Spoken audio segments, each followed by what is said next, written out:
I love when I get the opportunity to talk to people that are just they're on the way up, and I just get the feeling like I get to talk to certain people that are going to be very successful, or if they haven't been reached that peak plateau already in their career, but real people that are good media minds and people that just have a good mind for what they're doing for themselves and just having a good understanding of the business.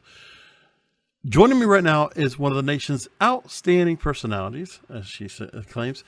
She's built an impressive track record in the world of media, more than a TV show host.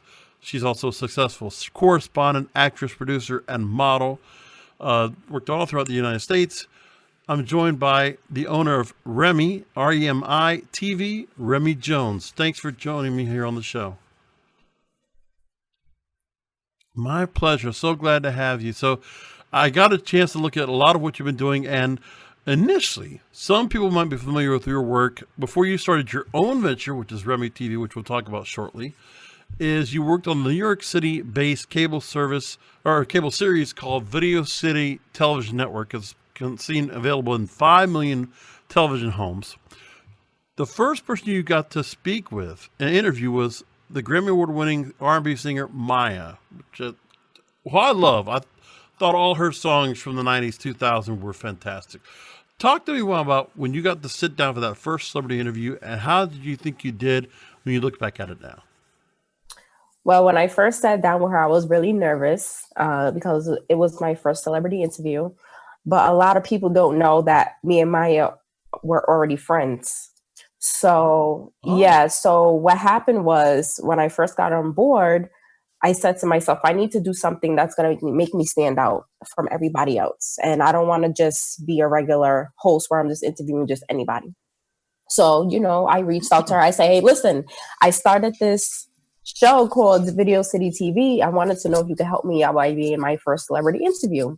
And I know that you're coming to my neck of the woods. And she said, sure, I got your back. I got you. So, I came down and did the interview for her. But even though, me and her conversated a lot of times, I was still nervous because the camera and just like, am I going to mess up? Am I going to say something wrong? Am I going to be nervous?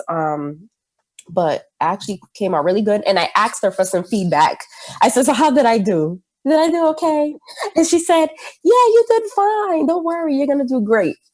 So that's how it started. Now, part of the thing is too, her music is like indicative of a lot of that music I used to really love. Like Aaliyah also comes to mind. I just think even like a neo soul was right around that time in the early 2000s when I think of Angie Stone and Alicia Keys around that same era right there. And I'm just saying, how bad do you miss it? I miss it horribly. We don't have a lot of that out there anymore. Right. I know with Maya, she's independent right now. And I know that she loves it. She's her own engineer. She does a lot of things by herself. And, so I know when you're with a record label, they take this for whatever reason or take that for whatever reason. She's seeing all her money. She's enjoying it very much. I'm proud of her. Yeah. No, she's great. She still looks amazing.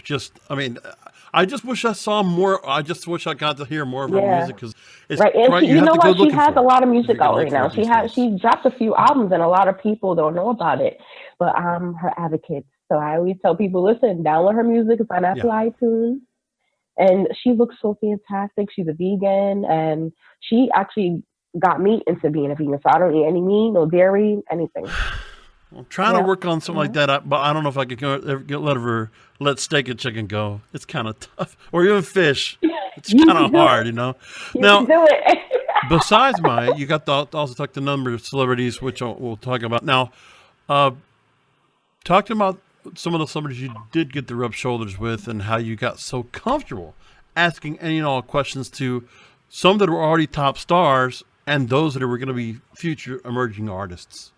Okay, so I worked with, Wyclef Jean, and he made me feel so comfortable, and that's how I got to feel comfortable. So when the artist is not making you feel like they're a celebrity and they're higher than everybody else, that's what makes me feel good. I had a conversation with him, and I was like, "Listen, what can I do to be better?" He's like, "You're doing just fine. If you need any help, just let me know." Things like that, and just the way he talks, he made me feel so good. With him, it's a matter of, well, you can just tell that his roots, his Haitian roots, are definitely strong, and I think that's what happened to him was just it just felt was more Right. important, not so much the music, because I mean, God, a legacy he left behind with Fuji's and his own personal work. Hmm. He just, it just went along and just did the whole thing, and I just think he's been, I'm Right. surprised he never ran for president of Haiti, or if he hasn't, that guy's so heralded and so loved over there. It's amazing. Uh, Now, you were profiled by your college alma mater. And Hmm. after Video City, you decided to launch Remy TV as your own extensive grassroots project where you moonlighted as a booking agent, you hosted, social media coordinated, and you also were a PR specialist. Now, talk to me, because that's what's really amazing is the fact that there are a lot of influencers out there. And I'm sure you are, and I'm with present company right now included. So that's the anxiety of what this came up. So far, talk to me about how you've been able to juggle this project and being able to do all these different parts of your own, and how you've been able to take away from building this startup on your own, decide to branch out on your own. Well, when I first started with Video City, I kept saying to myself, I don't want to keep working under people. I'm sick of it. And I'm the only Black media outlet here in Rhode Island that's doing celebrity interviews. And I decided to do something for me and for my city. And I'm used to in my life growing up as far as like working under people, not really finishing things. And so, I decided to take control and do something that's gonna make me happy. And I didn't know this was gonna make me happy. When I did Video City, I ended up loving it. And I was like, I didn't know I was gonna end up loving this, and decided to do my own show. Um, and it's tough when you have people around you that don't believe in you, that don't, and especially when you don't have a budget. Um, that's what made me decide to, okay, well, I have to learn on my own. I'm gonna have to be my own PR. I'm gonna have to do my own marketing. I'm gonna have to do my own everything, and I had to learn, and that's how I did it. So basically, I'm a one man band man. Well, because also for them, it's a different business where they wanted to just, well, because the other thing, they wanted to monetize whatever responses they brought from it. And so the content was Right. always secondary. But for you, you saw the value of having this talent come on board because you don't know where they're going to be going. And you didn't want to make a show that was just going to be fluff. You Right. wanted something that was content rich. And that was what's important to you. And I think the other thing, too, is I mean, for me, I can't stand hosts that are just a talking Bob. head and just almost like a bobblehead It's and just true following though. along. And it No, is. but it's true Look, though. and there's no disrespect to those that are out there Right. that preceded, okay? Like, I mean, I watched 106 in Park just like anybody else. I thought Roxy was great and Terrence, But the thing was, I also want to have it where they're Yeah. just not, again, they're just talking heads, just kind of just playing along. Because I think some of the people that are hosts, first of all, have no radio experience, which is where you really learn, which I know you've done some radio before, and you get a lot from doing radio yourself. Because when hey, listen, if you don't have the Hmm. camera that makes you look so good because you look good in front of it, and you have to just rely on your voice, hard to kind of get yourself out there and be noticed. You have to have more to come to the game. And that's what it comes to me is that I want somebody that has substance that also can interact and offer. When I hear interviews on the radio as well, when I hear celebrity interviews, listen, I know for some people, I'm not Yeah. going to go and get them on my show and ask for some really stretch out questions that I'm going to get them to really plot into what they're going to be talking about. But that's one of the things I try to work on is that I want to have something that you're going to come take away with something. And it's like, Right. you want to feel like you're not just a fanboy or a fangirl just talking to like an idol of yours. It's like, oh my God, that's somebody I know. No, Maya was somebody Right. you knew. You already had a rapport with. So it's a matter of you guys could talk. You both could talk as if you were, I mean, you knew each other. You were friends. Mhm. That kind of conversation should sound like that. I mean, God forbid I ever hear Ryan Seacrest do an interview. It's so contrived and scripted and just is fake. I don't want fake in my host, and that's what I hope. That's what I see from what you were doing, I felt like, if I saw the interview you did with one of the members of Mobb Deep, Shook Ones, I love that. I can hear that beat over and over, right? But for me, it's like you could tell you felt like you just fit right in because you knew what's going on. You're well read, you were well spoken, and you understood, and you felt like you were right at home. That's important to me. Right. And you know what it is? I love people. I love meeting new people, and I love positivity, anything positivity. So my show represents positive interviews. I hate watching interviews where they're trying to get scandal out of the artist. They're like, so who are you dating now? Well, I don't like that. I want to know, what do you do at home watching your favorite TV show? Do you like popcorn? Do you like Pop-Tarts? Things like that. That's what I want to know. Yeah, just fun about stuff. The heart of the artist. Yeah. And for me, I just feel like we don't get it right in the States. I listen to quite a bit of stuff from Britain and the UK, BBC Radio, which I'll bring up a little bit about Britain a little bit. Because of the fact that those people, when I hear an interview that Lil Nas X, when he was getting hot, Hold Town Row was on fire, 16 weeks number one, or 18 weeks number one. And I listened to him on a show here in America. It's contrived and bad. Over there in the UK, he's like, oh, I would talk to Gordon Ramsay. We're making paninis together. Like this, like, you can just tell they're having fun. And they're like getting along with each other. It's like you can just talk like a regular person. That person was somebody just you could talk to before they got the stardom. Like you can do that. Exactly. So, now, okay, let's go ahead and talk about hip hop because in the realm, for me, this show is really about finding those people that are emerging and also cutting through the politics, the BS, or just when I look at all the things that are going on from political correctness, the woke culture, the things that are just, I just think those are obstacles. There's so many obstacles from people that are independent from getting up to a mainstream, and that the mainstream needs to be broken, and we need to have some things that change, because that's what always makes good, when there's a disruption, always in what mainstream culture is. Hip-hop disrupted, 40 years ago, and it's still strong today, but I have reservations as to where it's going right now. I'm concerned about it because the diversity we have, I don't want to have a trap sound for every other record that we have.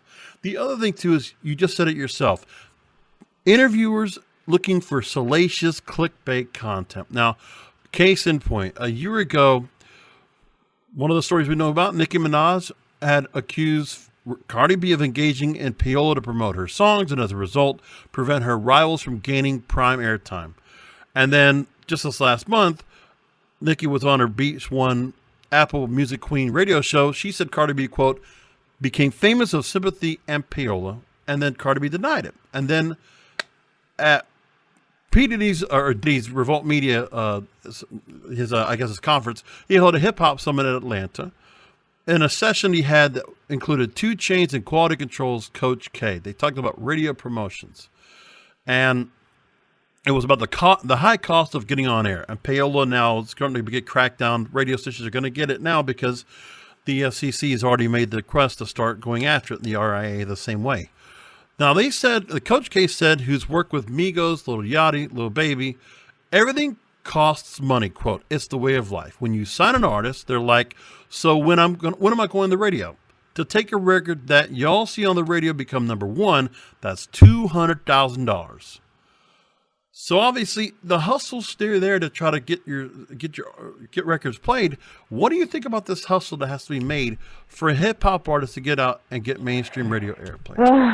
Well, it's tough. For one, it's tough out here, and like you said, it is a hustle, and people are trying to find ways to make money, especially the radio stations. That's just how it is.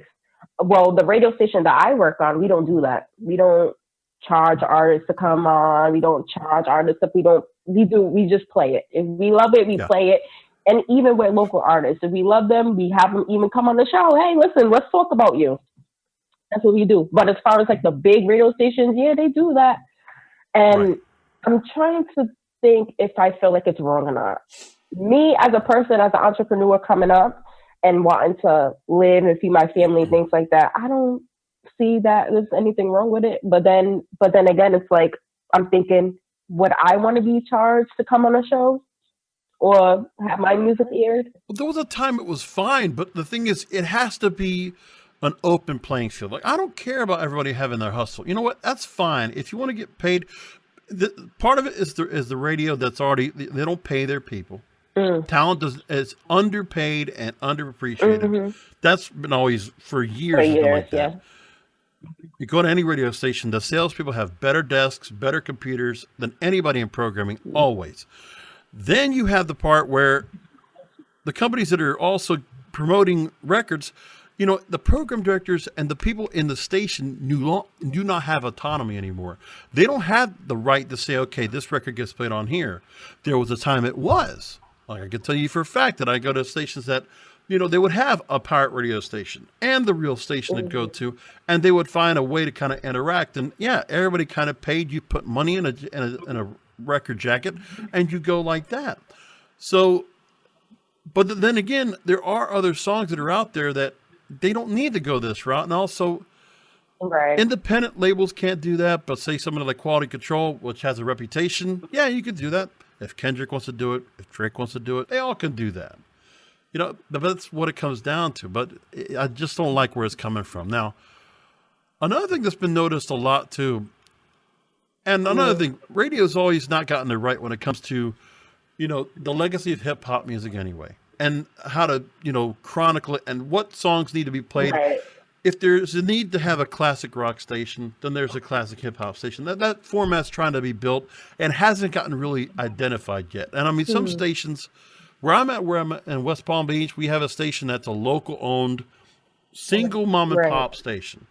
And I'll tell you what, they do a fantastic job of not just playing, okay, just 90s and Biggie and Tupac every other record. No, I could hear Beastie Boys, I could hear Eric Sermon, I could hear Poor Righteous Teachers, all the way up to Lil Wayne and Akon, what have you.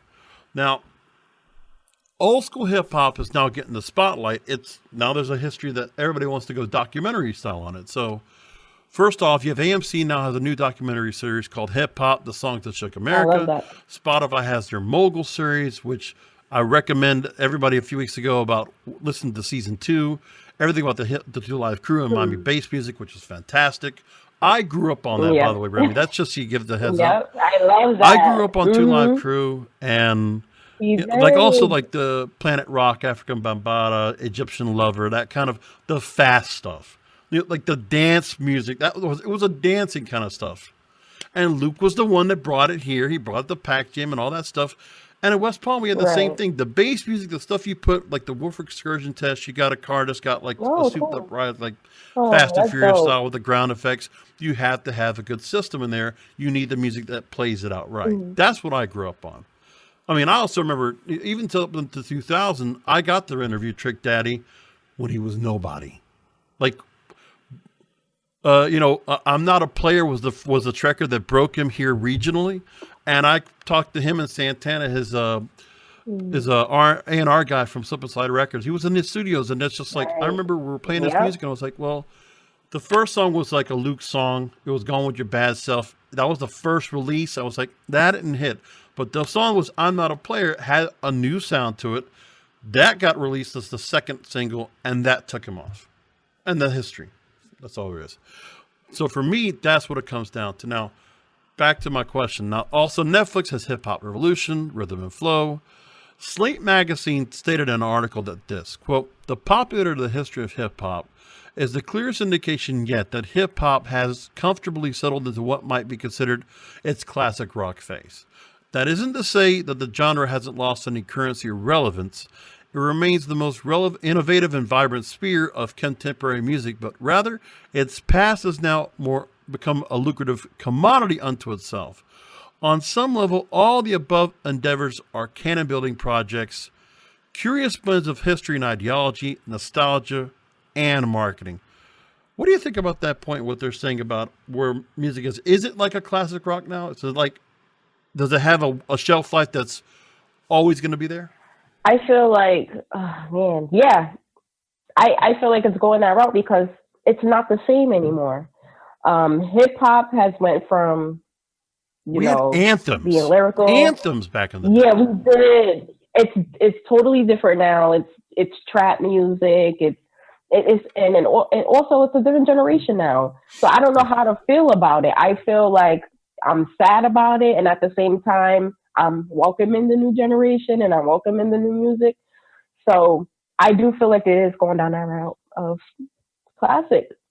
But I'm praying that it's coming back into style, and I'm praying to the gods. Listen, bring hip hop back, like how it was before. Well, because But I'm wondering who's going to come out there and produce a record that's going to change. Because look, I mean, Old Town Road is the song that everybody in rap music for mainstream. That was the song of this year. yeah, Okay, but we're not going country. It's a novelty. It's a fly by night thing for just 1 year. Benji Brown comes or Blanco Brown comes in. Okay, that's it. We're not going to get anything else like that. But for me, we could name multiple anthems. Like I mentioned Shook Ones. I right. can mention Onyx and Slam. I can mention Black Choice. The choice or Black Sheep. The choice is yours. I can mention the next episode. Whatever. We always have songs that all have a shelf life.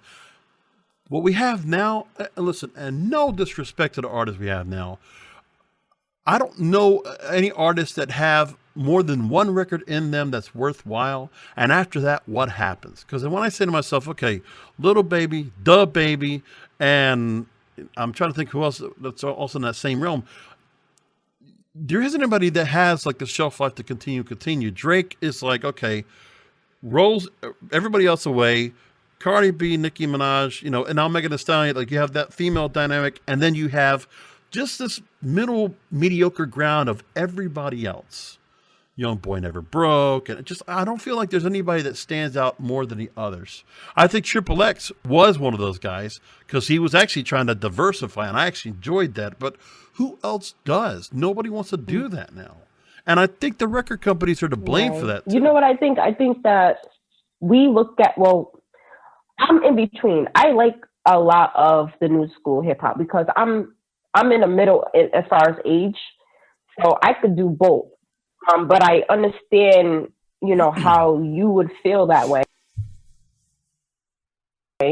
Um, Well, I'm and also a I lot also older than you. I mean, I've got at least probably 20 years on you, so it's a part of that. But it's not like I don't appreciate new music. Listen, I listen to everything that's in the Hot 100 right now. Like so, and I only know those artists because I listen to them, right, right, and I can still appreciate. Like I got a couple songs for DaBaby. I can appreciate the lyrics, but for me, it's always been about the right. Yeah, beats. you love There's nothing that's fast anymore. Like honestly, that's where I feel like when I hear Megan Thee Stallion, I hear Hot Girl Summer.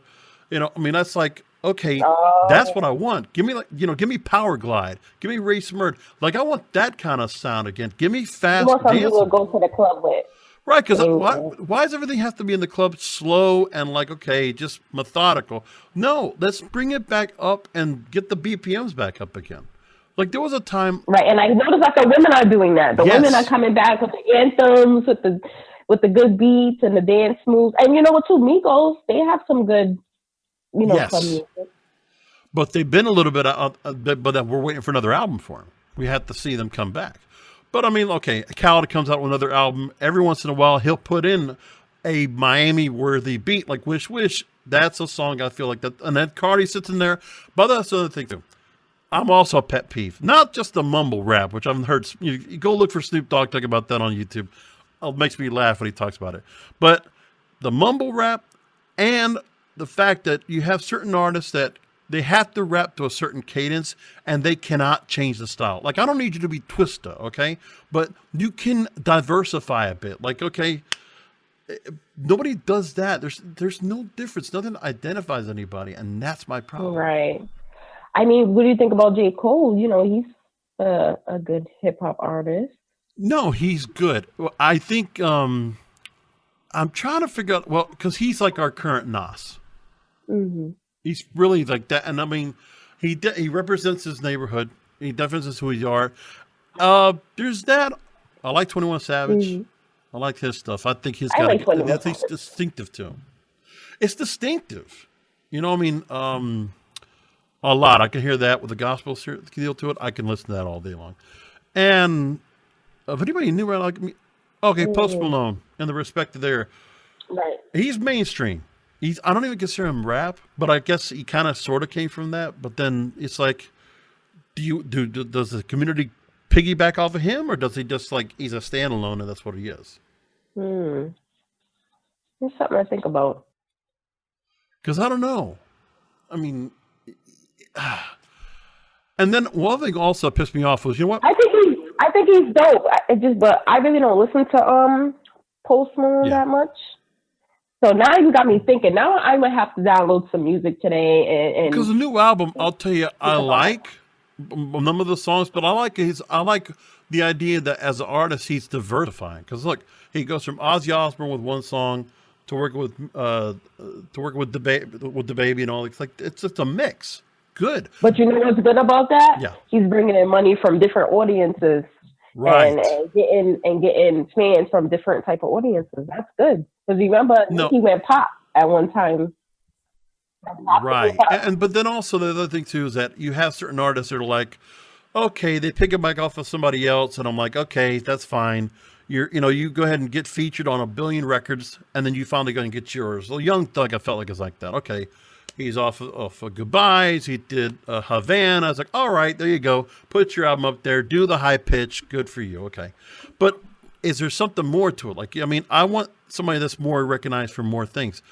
You know a song that really gets me right now, and I love it, and that's Motivation. I love that. It's a banger. And it doesn't make the chart. I mean, it's on the chart, doesn't get pushed up. I think I flipped by the hip hop stations over here around my neck of the woods. And we got two of them over here. And I can't flip and listen to it. It doesn't pop up. Some of the hip hop stations, they feel like they have to play more throwbacks than anything else. Like they can't even trust the shelf life of certain songs. Now, reggaeton's the same problem too, which also has that's the urban side of what we have too. What I'm seeing a lot of is that not just diversifying of the music itself and the style, but also one thing we used to get a lot of, French Montana does a little bit of that, where he kind of goes into reggae. You know, I saw people that would go into reggaeton and like, okay, bring the artist in and kind of do a little something. Let me tell you, I like it. And Cardi B did it with J Balvin and Bad Bunny. And you know what? That was a hit. Everybody listened to it. It was all over the place. Crossover has to be diversification. If certain artists are going to get hot again, that's what happens. But right now, hip hop is so one dimensional. Nothing's going to cross over, so nobody's going to make any money, but somebody's got to sell out so everybody else can make money on the way down. Yeah, I agree. I agree with that. And that's why, usually if I want to hear some, they say call it classics now. If I want to hear some of that, I have some local artists that I listen to, or I listen to people from Texas, or they're just different parts that has a different tune and different sound. And but like I said, I'm also welcoming to the new school too, because I'm in between of age, so I like to go out and listen to the mumble rap and stuff like that, and just have fun. Yeah. Which is the mumble rap's fine, it's okay, but it's like, okay. But I understand where you're coming from. I understand because it's like you're not used to it yet. You know what I mean? Plus, like you say, you're older than me, so you're not gonna be. It's different. It's just like my mom or my dad. They listen to like 70s music and they don't understand why we like this. So I think once you're a certain age and you hear like new stuff, we're gonna be like that too. Like, what is that? Nah. Well, okay. Here's the gauge. Try to get any of those artists to go ahead and do a rap from a previous time, because that's the thing. Because there's always certain rockers that would always take a song and cover it. I bet you none of these artists could ever do a cover of any of those songs that preceded them and try to do something that would be at the level of credibility and that would feel people like, okay, that holds water. It actually will hold up. That's my problem, is that I just feel like, well, when I think of this year, okay, Old Town Road, that's going to probably be a pass. But then also I think about last year, Mo Bamba and Shaq West. That's going away. Like, I haven't heard from him ever again. And some people will be gone. One-hit wonders. You're going to have some of those. We have some of those in our time, too. We had some one-hit wonders. One album. But we also have one album wonders. I think of Mike Jones. I think of Kevin Gates. But, I mean, he came back, and the prison thing, like, it's like there's certain people that just don't stay around and just cannot come back. And I'm like, that's my problem. It's a revolving door, and that's what concerns me a lot. But anyway, now one other thing about Olska I want to bring up here is the fact that Billboard took the argument of the phrasing of old school about why it should be, what it should be called. What's the term? So let me read from an article titled "Forgetting the Old School, Making the Case for Classic Hip Hop." They wrote this, quote, "How are we preserving classic hip hop? It's telling that classic hip hop isn't a term that one hears as regularly as classic rock or even classic soul. Given where the genre is both in terms of current status and historical significance, hip-hop's classic period should be much more elevated. And that classic period can't just include the mainstream hypervisibility of the post-death row landscape. It must also recognize that the 6 years prior to the Chronic are just as essential as to how we would come to view hip-hop as a genre of music." I call it the OMTV Raps era, the Rap City era, pretty much. "It's time to fully recognize classic hip-hop as an era and elevate that stretch from 86 to 98 that shaped so much of the genre. It's time to dump old school hip-hop as a catch-all term for anything that happened before Tupac and Biggie rose to prominence. Without short a shelf life some hip-hop artists have these days, Right. and the artists of the last century are becoming legends in our eyes now. Are we starting to see," now this is my question to you, "are we starting to see the genre lose some of that edge that made it so popular?" Because that's what we're kind of talking about now. Do you see the popularity kind of dwindling? Yeah, I do a little bit. I'm half and half in there because we still have artists that do rap, like how they're calling it old school now. I do still see that. So I feel like it's losing its, as far as mainstream a little bit, but I still hear it. I think that the only way this is going to stop, like the only way that, that's going to make people happy that love old school hip hop is if we build our own record labels and sign people that we want to sign. Because I know we do a lot of complaining. But what's being done about it? And also, we have to embrace the new school. We have to.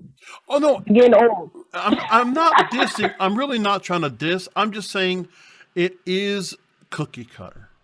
There's too much cookie cutter out there. I want some personality. I want some individuality in my records. And honestly, the females are doing it. All of them are different. And that's the best part. So my thing is, maybe we just need to have more females get the comeuppance because they're doing a better job. I would love to see that. I would really love to see that. I know coming up in the 90s, there was only supposed to be one female person at the top, and that's BS. It shouldn't have been like that anyway. And now that, these females are coming to the game, they're more like the males now. They're rapping about things that, we probably couldn't talk about back in the day, getting money and,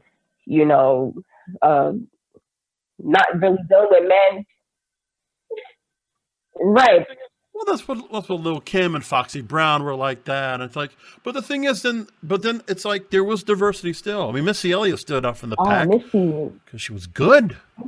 Period. Yeah. Still She's now. Awesome, yeah. And there's a lot of people that's underrated too. And now our current generation, we have Lizzo, which is fine, but I feel like Lizzo is kind of an offshoot of Missy Elliott in the first place, in a way. I don't know what to think about her yet. I mean, bless her heart, she's got a #1 song right now. Great for her.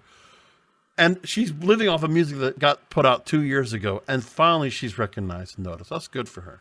But for me, this is the thing. Now, where are the new artists coming from? Let's talk about that. Because new artists are mostly being discovered on SoundCloud, TikTok, among other social media sites these days. So the New York Times wrote a story about want to build a rap career in 2019? Learn to love the meme, they say, saying the online lives of TJ6, The Baby, Megan Thee Stallion, other breakout rappers are as important as their music. So now The Baby just put out a new album, Kirk, real name, debuted at the top of the Billboard album chart. Just a couple of years ago, he appeared at South by Southwest wearing a diaper, planning to go viral. And when he performed his breakout hit, Suge, at the BET Awards this summer, he appeared on stage in a muscle shirt looking like a pumped-up Popeye. His compactness is a frequent subject of memes. There's one that likens the shape of his head to a PT Cruiser, another that shows a furiously stomping Topsy cat and reads, "The baby on his way to beat somebody," up. And then Megan Thee Stallion had an entry into the meme slipstream which has been slightly less direct, but no less effective. Her catchphrase, Hot Girl Summer, which is the hit that's big now, birthed endless tweets, Instagram captions, and memes. Also got a diss record from Blackberry, which, whatever. Megan leaned into the phrase, releasing a song with that same title in August, successfully applying for trademark protection for the phrase. And earlier this year, Blueface from LA helped structure the pathway with the supernova that was Tatiana. God, I can't. That song I can kind of like pass now. Except for the Cardi B part. I like her rap in the mix. I like every rap she puts on everything that she does. It was one of 2019's biggest yet most evanescent rap songs. And he was becoming a rap star, becoming a bigger viral sensation, nailing a few signature gestures, mopping the floor, slicking his eyebrows, easy memes. Is proven adept at maintaining a spot in the social media conversation, even if he's been less present on hip-hop radio, as seen as recent public discussion about his throuple home life. So the chances of emerging artists, Remi, I know it took so long, I'm so sorry. But we're looking at emerging artists, look at being discovered this route. SoundCloud, TikTok, Instagram, Twitter, whatever it is. Do you think it's a good way to be found this way, as opposed to being in public or on stage? Because then the public and stage presence, it's not going to stand out as much as it does if you're just behind a web camera or a camera phone. Yeah, it's definitely different from how it was back in the day. Everything's through social media, and I do think it's a good way to be seen or heard. But the only thing I don't respect is when people do crazy things to be seen or to go viral and. Just be yourself, and if people like you, they like you. Don't be jumping off the bridge, and then next week you're rapping, and they're like, "Remember that guy that jumped off that bridge last week? He went double platinum," and it's like, all right. So yeah, it's a new thing now. I'm telling you. No, I mean, listen, I understand part of that. So like, and some of the SoundCloud stuff's fine, but again, it's just this trap. The other thing too, and this is my other problem, is that we don't have songs that are just fun. Like, I mean, how many fun rap songs do we have? Or fun just R&B songs that are just positive, uplifting? You said positivity, but everything's like dystopian. Everything's like kind of sad. And I'm just like, why? Everything's got to be just so like either sex, all about sex, all about guns, all about what, pump your chest kind of deal. Oh, it's different. It's so different. You know what I would love to see? I would love to see music videos come back with a storyline and not like booty shaking in my face all the time. I would appreciate that. Well, who was I just saw the other day was not Tyga. Was it Tyga had somebody else just put another video out, and okay, we've seen Tip Drill over and over and over. Listen, enough of that, okay? You're not going to do this and bring back BET Uncut. That's not happening, okay? It's also let's kind of move the needle a little bit. Let's kind of evolve. But that's the one thing is that I think the record labels, whoever this, they can be like another the same guy. Was it Jerry Hester? I think it was the one that managed Easy back in the day. The one that did about Straight Outta Compton. I forget his name now. It doesn't come to mind. But I'm just thinking there's some record label executives like that say, well, no, do the funny voice, have all the tats on, put the care on. Like, I want you to look like Tekashi, okay? I want you to look like that, okay? And then, do the rap. Like, I can imagine these guys talking about that. That's the record we want. No, but I can do this and this. No, this is what we want. This is what sells money. This is what the kids are going to buy. Like, I can imagine that kind of conversation. Well, I think it was like that back in the day. I think now that a lot of these artists are being themselves, and I think that is happening too. Yeah. But I think a lot of these artists that's them. That is really them. And I think that some people are products of their own environment, and that's what they talk about. And I think that more so back in the day too, that I know a few people that, how can I say this? I know a few people that record labels said to them, no, you got to be thinner, or you need to be lighter, or you need to have your hair colored this way. And that's just how it was. Even with modeling, America's Next Top Model, if you watch the show, Tyra was cutting people's hair off and stuff like that. And that wasn't them. I think that's just how it is. No matter what generation, there's still going to be those people. But I think now that more people are being there, they could be themselves. Exactly. Now, I bet nobody ever talks about it. And then I'm really curious what you think about this. But there is some really good rap music being done other side of the pond. Grime. I don't know how familiar you are with it, but okay. I want to ask you about grime, or what's the rap music scene being produced in the UK. Metro UK wrote about this in 2017. They said, more recently, grime has become much more transcendent thanks to the help of social media and hip-hop juggernauts Drake and Kanye West. They endorsed the music. But it's not the music that's caught the attention over here. It's the culture, it's the way of life. So Kanye West was at the 2015 Brit Awards. He had a performance where he brought on stage with him the who's who of grime. Diddy recruiting Skepta and talking about him, and just lot of props to him. Drake endlessly gushing over Top Boy and his relentless support of Skepta and BBK. Grime culture is the new cool. And last year, Combat Jack, the hip-hop podcaster, visited the UK to interview Kano in front of a live audience, educated listeners on the beginnings of the culture, the music, much more, and it further proved Grime's culture appealed to U.S. audiences, but the music is a translator. There has not been, to my knowledge, any grime artist that's on the Billboard Hot 100, the album chart for the Billboard 200. In the UK, at least 20 artists in the mainstream are on their charts. And I can name names all over the place. There's Dave. There's Stormzy. Jesus, he's like the biggest thing now. Trying to think about the names that they're not coming to mind right on the top, but either which way.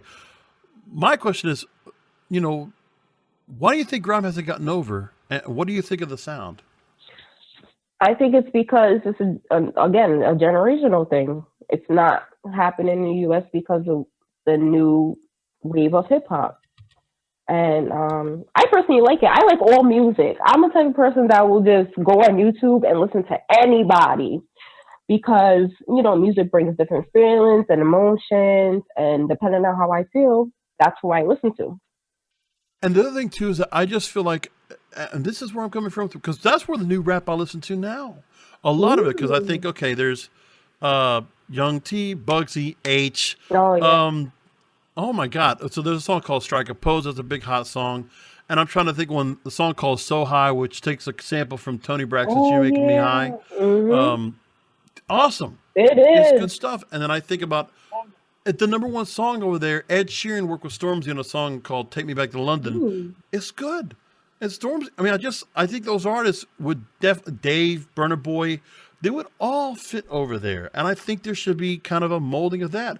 Not just like I said about reggae and reggaeton, but the UK artists, you could bring in a whole new wave. But I think what would happen is, I think it's an intimidation factor. Because I think if they came over here, some of those artists in that normal pipeline to get in to have a career would get shut down. Because those guys, they finally caught up on production. They finally caught up on their style and structure of how they perform. I think they've just gotten, they would put a real dent in the market if that music really got pushed over here. If somebody actually were playing it. I don't think like that. I think that it's a reason for everything. Well, I'm not there. I'm not in the meetings, and I'm not, but maybe they just want to keep it in the U.S. I don't know. Because, but they are good. I love that music. Yeah, thank you. I'm glad somebody else feels the same way I do. But my thing is, but then again, there's also a problem with radio. Where streaming is not a problem. I can go on Spotify, Apple, however you listen to it. I don't know what's your choice. I do everything. For streaming. Spotify, YouTube, everything. Because, like I said, I like to tune into everybody, and I don't know, my spirit is just positive, and like I said, depending on how I'm feeling that day, that's who I'm listening to. And plus, it's good to be diverse in music. I can't be a person that interviews celebrities and just wants to listen to hip hop and just R&B. I want to listen to country, and I want to listen to rock.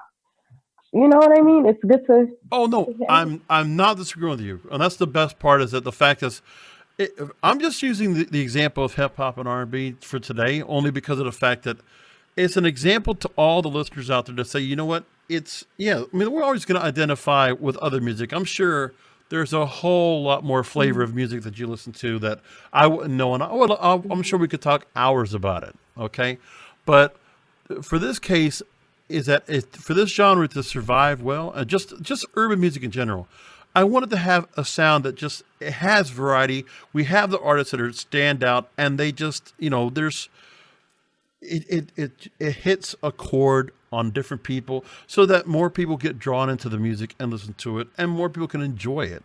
I want that crossover appeal. That's what I want. And I also don't want it to be where it's just like it's a factory where you just have an assembly line. Okay, another song that sounds like this. This person with a little bit of a twinge, a little bit of a difference. I just don't want one person sounding like the other. That's what it comes down to. So you think that everybody basically sounds the same to you? The new stuff, yeah, with a number of people, and I think we can definitely also isolate from the conversation. But I just feel like some of the songs that hit the Billboard chart, they are kind of like, they come up, they come down. I'm like, well, there's not much there. Like some of it's good, but then people are listening to it. Like I could stop by a Periscope or stop by whatever somebody playing, something, whether it's SoundCloud or TikTok, whatever. That music's getting used in their background. It's part of the lexicon of what they're listening to all day. That's fine, but I want them to have something more. Like, Yeah.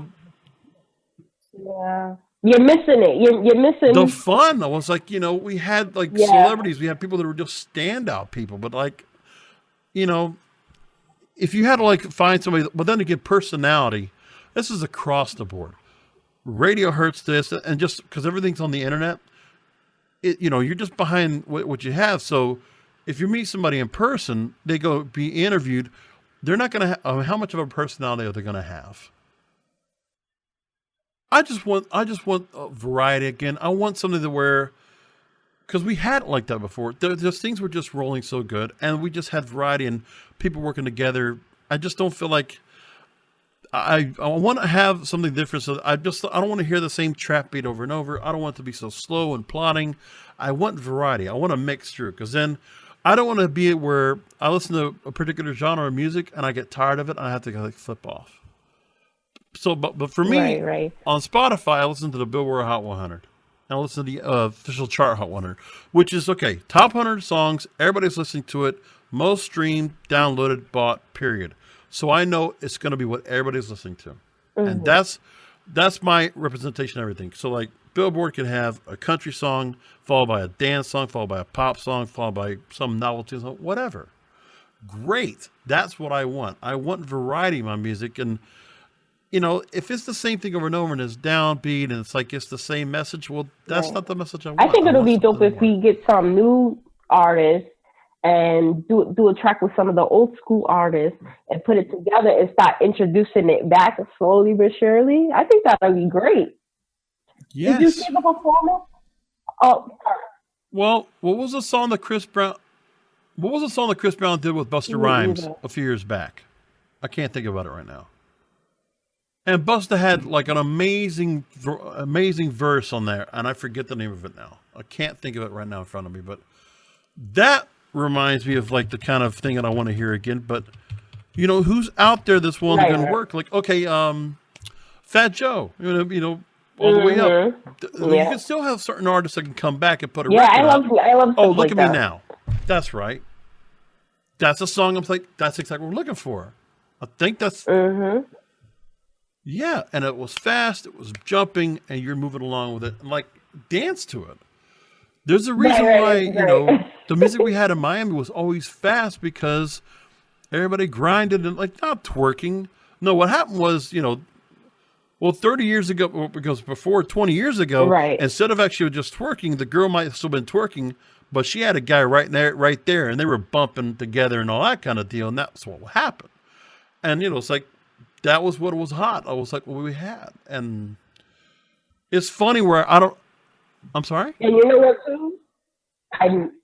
too? I noticed that in a club, no one dances with each other anymore. Everyone's on their phones like this, Snapchatting. It's totally different. I would love to see some old school come back and just everybody just vibing with each other, dancing with each other, talking to each other, not texting. Yes, I agree. And the one thing too, also in the clubs, the last couple of times I went out, is that it's funny at the end of the night. I don't know if it's like that in Rhode Island, but the bass music that we used to have, that kind of, we would call it go-go Mhm. music up in the North. The music was almost like almost strip club style. Mhm. That fast stuff that would be played at the end of the night, which was just like the really hardcore stuff. You're sweating up, you're grinding, you're bumping, and you're just having fun with it. So like you Right, might right, hear a right. Luke song, followed by like a, well, I mean, we just had certain artists that had a certain style. I don't. Does that happen up there? Was that everything? Like, is that still a thing up there? I don't know how often you get at the clubs at all and visit them. Up here it's different now. They play everything. They don't Yeah, play any like they play old school music still. yeah. But it's still like the new school. Then they mix it in with the old school. They play the Faith Evans and stuff like that, remixes, Oh, and yeah, it's pretty cool. Sometimes they mix it with like the techno beats, and yeah, they oh, there play you like go. Nice. reggaeton, and sometimes they play like the new school hip hop with old school hip hop beats or whatever the DJs are doing, and we really love it Right, out right. here. It's pretty cool. Let's just think about like you know what, and I bet you even the kids today, if they want to, if you heard "It Takes Two," Rob Bass, DJ Easy Rock, they'd probably jump into that too. They'd probably jump and dance to that if they want to, Yeah, and it would just be yeah. fun. It was just that's what they had. So I want to get back to you, Remy. I love having you on Thank this show. I'm you. so thankful for I'm coming to glad you come, invited making me. time It's for pretty me. cool. Oh, I never did a online podcast before. well, I hope it's many. Well, first of all, I can see why the camera loves you, and I can see how just you got a great personality. I really Thank have you. enjoyed my time with you. So I want to learn more about you. Now, you have RemiTVmedia.com. You have just give me an idea of the decision to split off, and I mean, I could honestly, by going through and just saying, if I were consulting you, obviously on camera work, the radio work that you're doing right now. Mhm. So you've been doing it for a while, and I'm just wondering, where do you want to branch out to next? What's next for you that you think you can do? That you want to set up now that is next for you to build your brand? Well, I have a few goals in mind.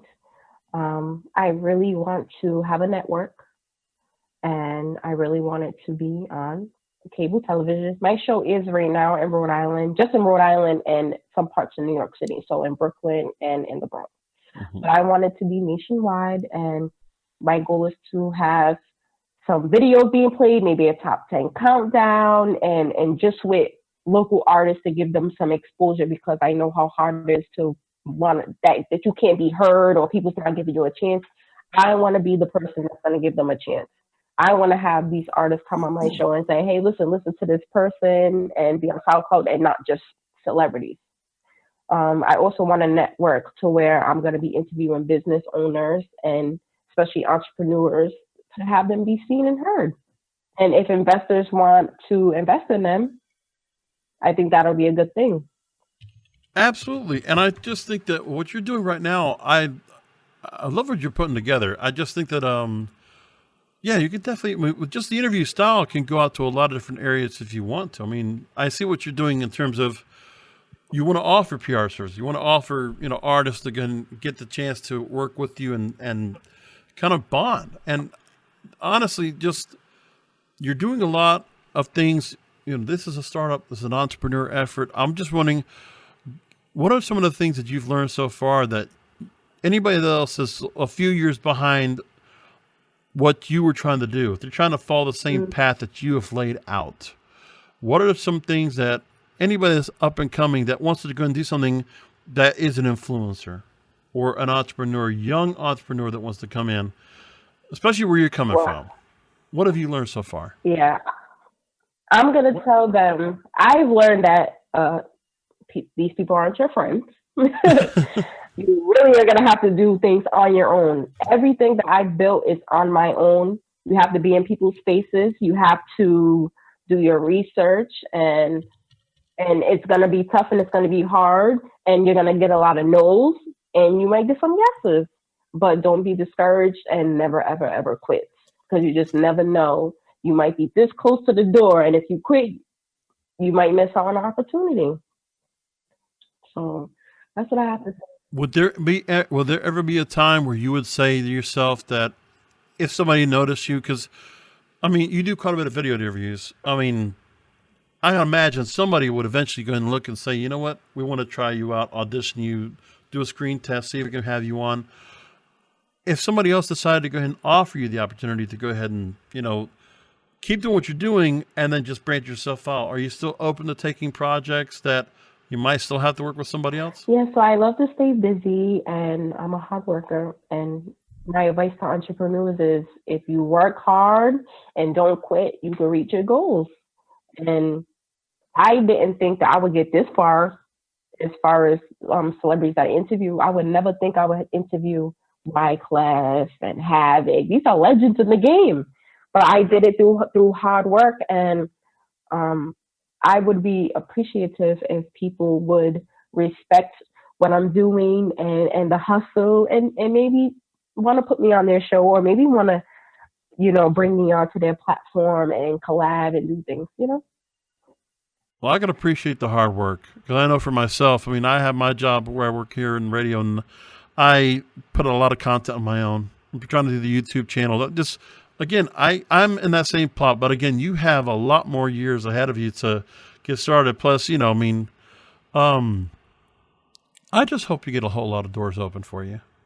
Because I mean, I was already impressed by what you were already doing for yourself, and you just solidified it for me right here. So I mean, I hope we get a chance to keep in touch.